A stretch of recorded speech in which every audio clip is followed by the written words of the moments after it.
saking pentingnya ini, kebahagiaan ini, dan saking berbahayanya judi ini, maka seakan-akan kita ditempatkan oleh Allah sebagai objek yang diajak bicara. Maksud saya begini, Pak. Kalau baca ayat ini, rasakan Allah itu sedang bicara dengan kita dan kita ditempatkan di hadapannya. Anda sekarang kasau, Panglima, ya kan? Ada di hadapan Anda menyampaikan satu pesan. Kira-kira sikap kita sempurna atau kita selengean? Masih sempurna. Fokus dengar kan? Ayat ini berkata, ketika ayat ini dibacakan, rasakan diri kita ada di hadapan Allah dan Allah sedang berbicara kepada kita. Karena itu para ulama tuh suka menyampaikan pesan begini. Saya ingat sekali guru saya mengatakan, nah kalau baca Al-Quran itu, rasakan nih surat dari Allah turun untuk kamu. Lewat Nabi Agung Nabi Muhammad SAW. Jadi enak Pak, saat baca Ad-Duha kita lagi sedih, rasanya ayatnya turun buat kita. Wad-Duha, demi kesuksesan dan kenyamanan yang kau rasakan seperti menerima cahaya duha. Wal-laili idza saja, atau sekarang engkau sedang punya masalah besar, merasa gelap seperti gelapnya malam. Ma wadda'aka rabbuka wa ma qala. Yakinkan pada hatimu yang paling dalam, aku tidak akan pernah meninggalkanmu dalam suasana engkau suka atau duka. Kalau ngaji kayak gitu, setiap ayat itu ada maknanya, Pak, Bu. Nah, tentang judi ini, kita diposisikan oleh Al-Quran seakan-akan kita ini di hadapan Allah sedang diberikan sebuah pesan yang dalam. La'allakum tuflihun. Aku pengen engkau tuh bahagia. Adi, aku pengen engkau tuh sukses. Nah, jalan yang menghambat engkau bahagia dan sukses, apapun pekerjaanmu, salah satu perbuatannya ini, judi. Tapi yang jadi masalah, yang saya highlight, bukan kata tuflihunnya. Kata ini la'allakumnya. Di gramatikal bahasa Arab, la'allakum itu masuk kepada bentuk namanya taraji. Sesuatu yang ingin diharapkan, tapi tidak mudah mencapainya kecuali dengan kesungguhan. Apa artinya? Bapak Ibu masih ingat saat puasa kemarin? Kan di ujung ayatnya pakai la'allakum. Al-Baqarah 183. Ya ayyuhalladzina amanu kutiba alaikumus kama kutiba alal ladzina min qablikum la'allakum tattaqun. Kenapa pakai la'allakum? Karena tidak semua orang yang puasa itu bisa takwa kecuali serius menjalani puasanya. Oke? Nah, tidak semua orang yang pengen kebahagiaan dan kesuksesan bisa dapat itu kecuali serius untuk menjalaninya. Anda kalau pengen serius karir di sini Koopsud, serius tunaikan tugas Anda. Tunaikan dengan profesional, secara proporsional, cintai pekerjaan, Anda lebih dekat kepada kesuksesan. Tapi pertanyaannya, kenapa ayat ini disandingkannya dengan maisir, judi? Karena ternyata, kalau orang sudah ditawarkan dengan sifat-sifat itu, tidak mudah kita bisa menghindari dan meninggalkannya. Ini poinnya. Ini penghambat kebahagiaan, tapi tidak mudah untuk bisa menghindarinya jika sudah ada tawarannya. Nih Pak, gampangannya gini ya Pak ya. Ini ada 20.000, Bapak Ibu sekalian. Simpan sini. Ada peluang Anda dapat 20 juta dengan 20.000. Ada peluang dapat 20 juta. Kira-kira nih, kalau ada orang mengatakan demikian saat ini, Pak, Bapak simpan aja nih 20.000 Pak. Ada peluang, walaupun peluangnya 2/10. Dari 10 itu ada 2% Pak, ada di situ. Tapi mungkin Bapak yang dapat. Cuma 20.000 kok nggak ada apa-apanya. Bapak taruh 20.000, dapat 20 juta. Kalau Anda tiba-tiba punya 20.000 di kantong itu, ditawarkan 20 juta dengan tawaran tadi, pilihannya, saya tanyakan, Anda simpan 20.000 itu untuk bertaruh, atau Anda tinggalkan itu? Tidak dijawab, artinya nggak mudah kan? La'allakum tuh. Karena nggak mudah, Pak. Nah, judi itu sifatnya begitu, dan itu dimanfaatkan betul dalam konteks sekarang. Karena sifat manusia apa? Kecenderungan manusia ketika dominan nafsunya, dia melihat mana yang paling banyak kuantitasnya. Dia nggak lihat kualitas. Jadi di nafsu manusia itu ada kecenderungan yang mendapatkan banyak. Contoh gampang nih, ini ada prasmanan misalnya ini. Bapak pengen makan banyak atau sedikit? Umumnya banyak. Kan? Kalau gajian pengen banyak atau sedikit? Pasti banyak. Kalau bonus pengen banyak atau sedikit? Banyak. Lalu di hadapan Anda ada yang mengatakan, taruh 10.000, Anda berpeluang dapat 100 juta. Aktiflah sinyal pengen banyak itu. Itulah yang dimaksud la'allakum. Nggak mudah tuh mengatasi ujian demikian. Dulu masih manual, masih offline. Semua datang, kamu punya apa? Ini, punya apa ini? Saking terkuasainya ketika aktif nafsu ini, takwanya tertekan, maka semua yang dominan itu penguasaan nafsu. Dan sifat nafsu tidak ada yang baik. Dulu saking dominannya, Bu, yang dipertaruhkan sampai istrinya, yang dipertaruhkan sampai anaknya, yang dipertaruhkan bahkan sampai kedua orang tuanya. Sekarang yang dipertaruhkan tabungan anaknya, yang dipertaruhkan tabungan istrinya, nggak tanggung-tanggung, yang dipertaruhkan tabungan rekan-rekan seperjuangannya. Kebayang? Kenapa? Karena aktif bagian sinyal tadi. Itulah yang disebut maisir. Kelihatannya gampang dapat, tapi ada tipuan dan kotoran di dalamnya. Maksud Quran itu apa? Ini extraordinary crime. Jangan coba-coba masuk ke wilayah ini, ya, karena konsekuensi dari ini semua, ini mencakup semua ya, mau pemainnya, player, mau bandarnya, ya, mau semua yang terlibat di dalamnya. Pokoknya kalau sudah masuk ke wilayah ini, satu, unsur kebahagiaan itu akan mulai berkurang sampai ke titik hilang. Bahagia itu sama dengan tenang. Tenang lawannya apa? Gelisah. Jadi orang yang judi, hal pertama yang dia dapatkan dalam hatinya kegelisahan.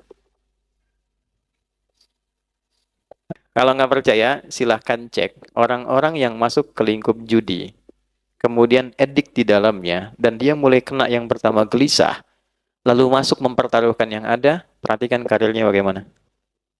Itu yang kemarin, 800 sekian juta. Lihat dampaknya kepada karirnya. Selesai. Pengabdiannya tidak dilihat.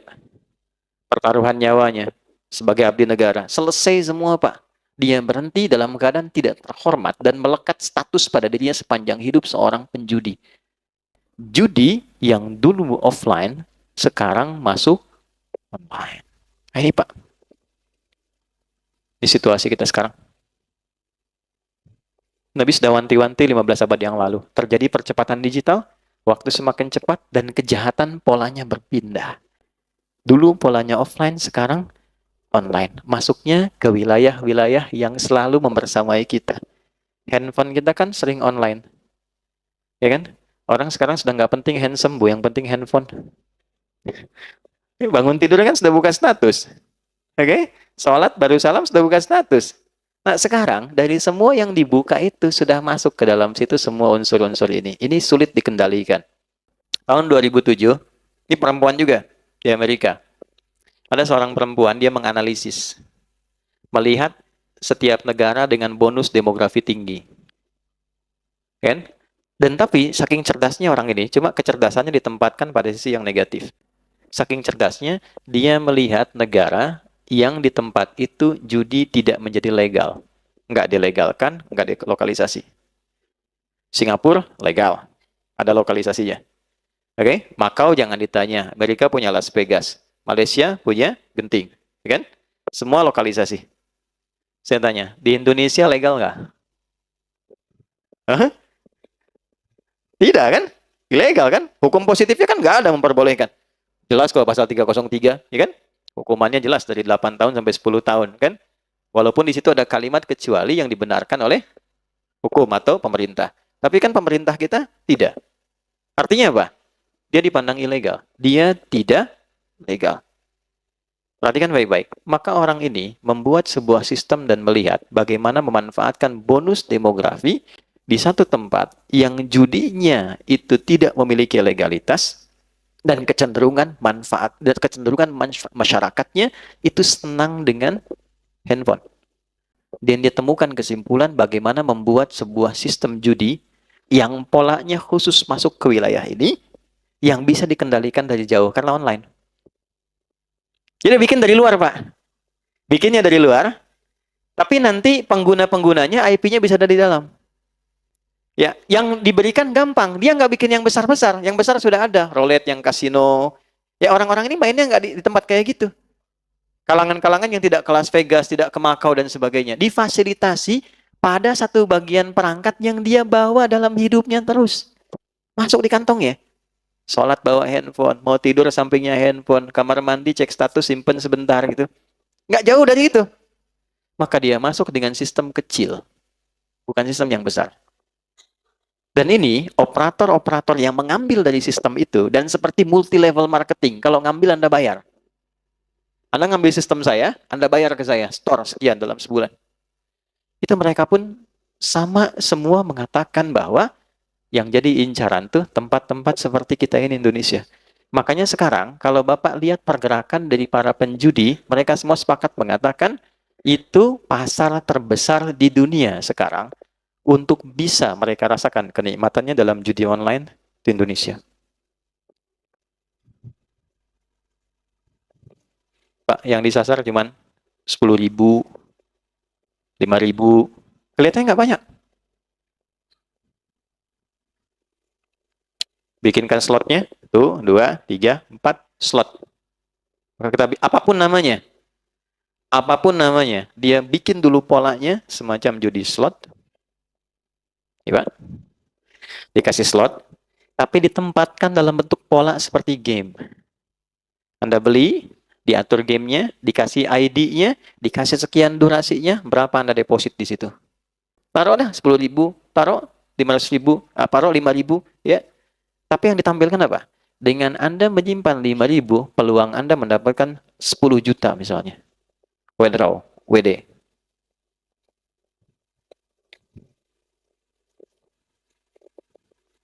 Pak, 5.000 itu berapa persen sih Pak dari pendapatan? Anda dapat 5 juta, keluar 5.000, berapa persen? Cuma 1% kan? Dianggapnya biasa kan Pak ya?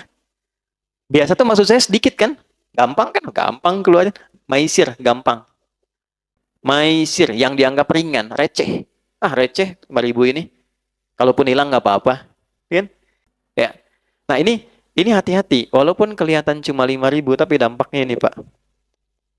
Ya, ada kegelisahan, gelisah nih. Kalau sekarang dapat, udah setannya aktif, CS-nya juga WA, masuk lagi, besoknya aktif terus begitu.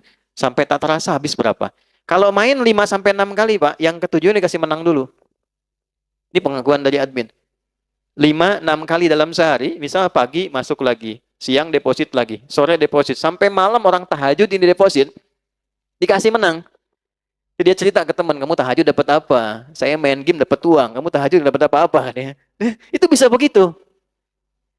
7 kali dikasih sekali, nanti besoknya dipertaruhkan yang dia dapat semalamnya itu. Selesai. Makanya di dunia orang-orang judi, pengakuan bandar sampai sekarang, orang paling bodoh itu orang yang ikutan slot katanya. Kenapa? 10 orang ikut. Naruh masing-masing 1 juta. Misal. Jadi berapa? 10 juta. Diputar, Pak. Uang ini begitu masuk, ini kan peluangnya itu kan paling sampai 10-20%. Artinya 1 orang sampai 2 orang. Sekali putaran itu ya. Begitu masuk, bandar judi itu udah ngambil, Pak, Ibu. Diambil sama dia tuh minimal itu 70-80% ya. Jadi kalau Bapak naruh 10 orang ini, naruh uang masing-masing 1 juta, ini sama dengan ngasih ke bandar. Bandar, nih kasih. Sama bandar diambil 8 juta. Yang dia putar 2 juta. Ini 2 juta itu dia kembalikan ke 10 orang ini. Supaya diputar, supaya mereka saling berbagi untuk dapat. Dikasih harapan. Nanti kalau nggak dapat, naruh lagi aja. Siapa tahu Anda. Itu sama dengan kalau kita masih bisa berpikir, mana ada Pak, orang ngasih ke situ cuma buat dikasih, 10 masuk, kita suruh perebutin 2 juta. Itulah slot. Nggak ada satupun orang ikut judi itu bisa jadi kaya, itu mustahil. Karena judi itu bukan tempat sodakoh, Pak.